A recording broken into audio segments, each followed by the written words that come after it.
Hi friends, welcome back to our channel. ఈరోజు మన కిచెన్లో మనం ఎప్పుడు ఇంట్లో రెగ్యులర్గా చేసుకునే ఇడ్లీ దోశ కాకుండా ప్రత్యేకంగా ఎన్నో ఆరోగ్య ప్రయోజనాలు కలిగిన చిరుధాన్యాలతో చేసుకునే మిల్లెట్ దోశను ఎలా చేయాలో చూపించబోతున్నానండి.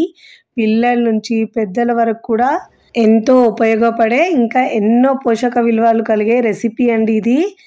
దీంట్లో మనం బియ్యం వేయకుండా చేస్తాం కాబట్టి బరువు తగ్గాలనుకున్న వారికి చాలా బెస్ట్ రెసిపీ అండి. పిల్లలు పెద్దలు కూడా చాలా ఇష్టంగా తింటారు. ఇలా చేసి పెట్టుకుంటే వారంలో ఎప్పుడు కావాలంటే అప్పుడు మనం ఇలా హెల్తీగా బ్రేక్ఫాస్ట్ని చేసుకోవచ్చండి.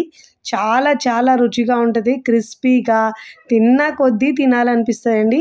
మరి ఇక ఏమాత్రం ఆలస్యం చేయకుండా ఆరోగ్యానికి ఆరోగ్యం, రుచికి రుచి ఉండే మిల్లెట్ దోశను ఎలా చేయాలో చూద్దాం రండి. ముందుగా ఇక్కడ మనం ఒక ప్లేట్ తీసుకొని దాంట్లో అన్ని కొలతలు ఒకదాంతో తీసుకోవాలండి. 1 కప్పు మినపగుళ్ళు లేదంటే బద్ద మినపప్పు అయినా తీసుకోవచ్చండి.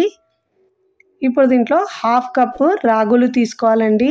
ఇలా మనం మిల్లెట్స్తో చేసుకునే దోశలు అయితే హెల్త్కి చాలా మంచిదండి. ఇలా 1/2 కప్పు రాగులు తీసుకున్న తర్వాత 1/2 కప్పు సామేలు తీసుకోవాలండి. మీరు చిరుధాన్యాల్లో ఏవి ఉంటే అవి తీసుకోవచ్చండి. మీకు ఇంట్లో ఏ ఉంటే ఆ చిరుధాన్యాలతో ఇలా చేసుకోవచ్చండి. అదే కప్పుతో 1/2 కప్పు జొన్నలు తీసుకోవాలండి. నేను ఇక్కడ తెల్ల జొన్నలు తీసుకుంటున్నాను, మీరుంటే పచ్చ జొన్నలు అయినా తీసుకోవచ్చండి. దీని ప్లేస్లో 1/2 కప్పు దాకా తీసుకోవాలండి. ఇప్పుడు దీంట్లో 1/2 కప్పు దాకా కొర్రలు తీసుకోవాలండి. ఇక్కడ నేను సామేలు ఇంకా కొర్రలు తీసుకుంటున్నానండి.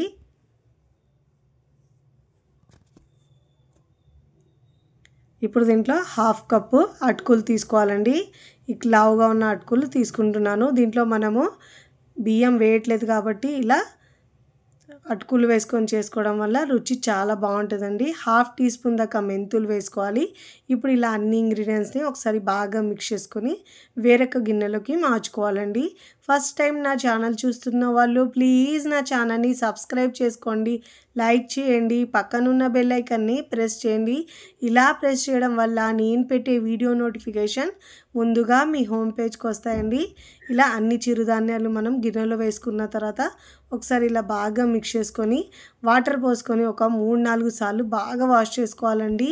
ఎందుకంటే చిరుధాన్యాల్లో దుమ్ము ఎక్కువ ఉంటుంది కాబట్టి ఎక్కువ సార్లు బాగా వాష్ చేసుకోవాలండి. అప్పుడే మనకు బాగా క్లీన్ అవుతుంది.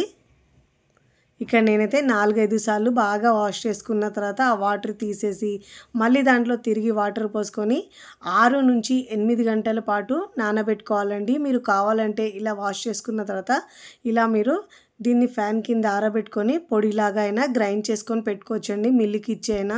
నేనైతే ఇక్కడ దోశలు వేసుకుంటున్నాను కాబట్టి ఇలా ఒక 6 నుంచి 8 గంటల తర్వాత నానిన తర్వాత మిక్సీ జార్ తీసుకొని దాంట్లో వేసుకొని కొద్దిగా వాటర్ యాడ్ చేసుకొని మెత్తగా గ్రైండ్ చేసుకోవాలండి. అదే మీరు మిల్లుకు పట్టించి ఇలా పొడిలాగా పిండి రెడీ చేసుకుంటే ఆ పిండి మీరు ఎప్పుడు కావాలంటే అప్పుడు దోశలైనా ఇడ్లీలైనా వేసుకోవచ్చండి. అలా రెడీ చేసుకున్నా కానీ ఎప్పుడు కావాలంటే అప్పుడు మనము బ్రేక్ఫాస్ట్ని రెడీ చేసుకోవచ్చండి. నేనైతే ఇక్కడ నానబెట్టుకున్న తర్వాత గ్రైండ్ చేసి దోశలు వేసి చూపిస్తున్నానండి. ఇప్పుడు దీంట్లో వాటర్ వేసుకున్న తర్వాత మెత్తగా గ్రైండ్ చేసుకోవాలండి. ఎంత మెత్తగా గ్రైండ్ చేసుకుంటే మనకు దోశలు అనేవి అంత క్రిస్పీగా టేస్టీగా వస్తాయి. ఇలా గ్రైండ్ చేసుకున్న పిండిని గిన్నెలోకి వేసుకోవాలండి. ఇదే విధంగా మిగతా పిండిని కూడా గ్రైండ్ చేసుకొని అదే గిన్నెలో వేసుకోవాలండి. ఇప్పుడు ఇలా మనం చేత్తో ఒక 2 నిమిషాల పాటు బాగా బీట్ చేసినట్టు మిక్స్ చేసుకోవాలండి. ఇలా బాగా మిక్స్ చేసుకుంటే మనకు పిండి బాగా పులిసి దోశలు అనేవి ఇడ్లీలు అనేవి కూడా చాలా బాగా వస్తాయండి. ఇక్కడ మనము ఇన్స్టెంట్గా కాకుండా ఇలా పిండి పులియబెట్టి చేసుకోవడం వల్ల హెల్త్కి చాలా మంచిదండి. ఇప్పుడు ఇలా బాగా మిక్స్ చేసుకున్న తర్వాత మనము మూత పెట్టేసి కనీసం ఒక 5 నుంచి 6 గంటలు పెట్టుకోవాలండి. అంతకంటే ఎక్కువ పెట్టుకుంటే మనకు పిండి పులుస్తుంది. 5 గంటలలో 4-5 గంటలు అయితే పిండి బాగా పులుస్తుంది. చూడండి, నాకు ఇక్కడ నేను 5 గంటల తర్వాత చూపిస్తున్నాను. చూడండి ఎంత బాగా పొంగిందో పిండి. చూడండి, ఒక 4-5 గంటలు పెట్టుకుంటే సరిపోతుందండి. పిండి తొందరగా పొంగుతుంది. ఇలా పొంగిన పిండితో దోశలైనా ఇడ్లీలైనా చాలా చాలా టేస్టీగా ఉంటాయండి. ఇప్పుడు బాగా మిక్స్ చేసుకోవాలి. ఇప్పుడు దీంట్లో మనం రుచికి సరిపోయినంత ఉప్పు వేసుకోవాలండి. ఉప్పు మీ టేస్ట్ని బట్టి యాడ్ చేసుకోండి. ఒకవేళ దోశకు మీరు మంచి కలర్ రావాలంటే అచ్చం హోటల్ స్టైల్లో ఎలా వస్తుంది అదే కలర్ వస్తుందండి. 1 టీ స్పూన్ దాకా షుగర్ వేసుకోవాలి దీంట్లో. మీకు ఇష్టం లేకపోతే స్కిప్ చేసినా పర్వాలేదండి. మంచి కలర్ కోసం అండి, తీయదనం ఏమీ ఉండదు దోశకి. ఇప్పుడు ఇలా బాగా కలుపుకున్న తర్వాత ఇప్పుడు మనం దోశలు వేసుకోవచ్చండి. పిండి రెడీ అయిపోయింది. ఇలా పెట్టుకున్న దోశ పిండిని మనం మిగతా పిండిని ఫ్రిడ్జ్లో పెట్టుకొని ఒక 4-5 రోజుల పాటైనా దోశలైనా వేసుకోవచ్చండి. ఇప్పుడు ఇలా మిక్స్ చేసుకున్న తర్వాత స్టవ్ మీద పెనం పెట్టుకొని పెనం బాగా వేడైన తర్వాత స్టవ్ని సిమ్లో ఉంచేసి వాటర్ చిలకరించి టిష్యూ పేపర్ లేదంటే క్లాత్తో తుడుచుకోవాలండి. పెనం మాత్రం బాగా వేడైన తర్వాత ఇలా వాటర్ వేసుకొని తుడుచుకోవాలి. ఇప్పుడు స్టవ్ని సిమ్లో ఉంచేసి 2 గరిటెలు పిండి వేసుకొని మీకు వీలైనంత పల్చగా స్ప్రెడ్ చేసుకోవాలండి. ఎంత పల్చగా కావాలంటే అంత పల్చగా స్ప్రెడ్ చేసుకోవాలి. మీరు కావాలంటే దీంతో సెట్ దోశలైనా వేసుకోవచ్చు, కానీ క్రిస్పీ దోశ టేస్ట్ చాలా చాలా బాగా వస్తుందండి. ఇలా పల్చగా స్ప్రెడ్ చేసుకున్న తర్వాత మంటను మీడియం టు హై ఫ్లేమ్లో ఉంచుకొని అన్ని వైపుల్లో ఈక్వల్గా దోశను కాల్చుకోవాలండి. ఇప్పుడు దీంట్లో సన్నగా తరిగిన ఉల్లిపాయ ముక్కలు వేసుకున్నానండి. మీకు ఇష్టం లేకపోతే స్కిప్ చేసినా పర్వాలేదండి. ఇప్పుడు దీనిపైన 1/2 టీ స్పూన్ దాకా ఆయిల్ వేసుకోవాలండి. ఇలా ఆయిల్ వేసుకున్న తర్వాత అన్ని వైపుల్లో మంచి కలర్ వచ్చే వరకు కాల్చుకోవాలండి. అన్ని వైపుల్లో తిప్పుతూ ఇలా మంచి గోల్డెన్ కలర్ వచ్చిన తర్వాత దోశను మనం ఇలా ఫోల్డ్ చేసుకొని ప్లేట్లోకి తీసుకోవాలండి. పిల్లలు పెద్దలు కూడా చాలా ఇష్టంగా తింటారండి. హెల్తీగా చేసుకునే దోశ సూపర్గా ఉంటుందండి. ఎప్పుడు రెగ్యులర్గా చేసుకునే దోశలు కాకుండా అప్పుడప్పుడు ఇలా హెల్తీగా చిరుధాన్యాలతో చేసుకోండి. చాలా బాగుంటాయండి దోశలు అయితే. క్రిస్పీగా తిన్నా కొద్దీ తినాలనిపిస్తాయి. ఇప్పుడు దోశను మనం ఇలా కాల్చుకున్న తర్వాత ప్లేట్లోకి చూడండి ఎంత మంచి కలర్ వచ్చిందో.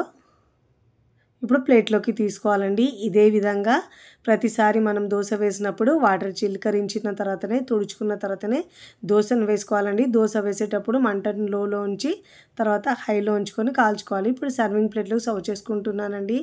చూస్తుంటేనే ఎప్పుడెప్పుడు తినాలనిపిస్తాయండి. హెల్తీగా ఈజీగా టేస్టీగా చేసుకునే ఈ దోశ మీకు నచ్చితే తప్పకుండా ట్రై చేయండి. ట్రై చేసి ఎలా కుదిరిందో కామెంట్ ద్వారా తెలియచేయండి.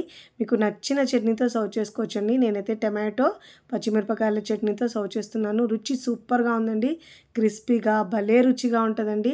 అప్పుడప్పుడు హెల్తీగా ఇలా దోశలు ట్రై చేయండి, చాలా బాగుంటాయండి. వీడియో నచ్చితే లైక్ చేయండి, ఫ్రెండ్స్ ఫ్యామిలీకి షేర్ చేయండి. మరికొన్ని టేస్టీ సింపుల్ క్విక్ రెసిపీస్ కోసం టీ కిచెన్ని సబ్స్క్రైబ్ చేసుకోండి. కమెంట్ చేయడం అస్సలు మరవకండి.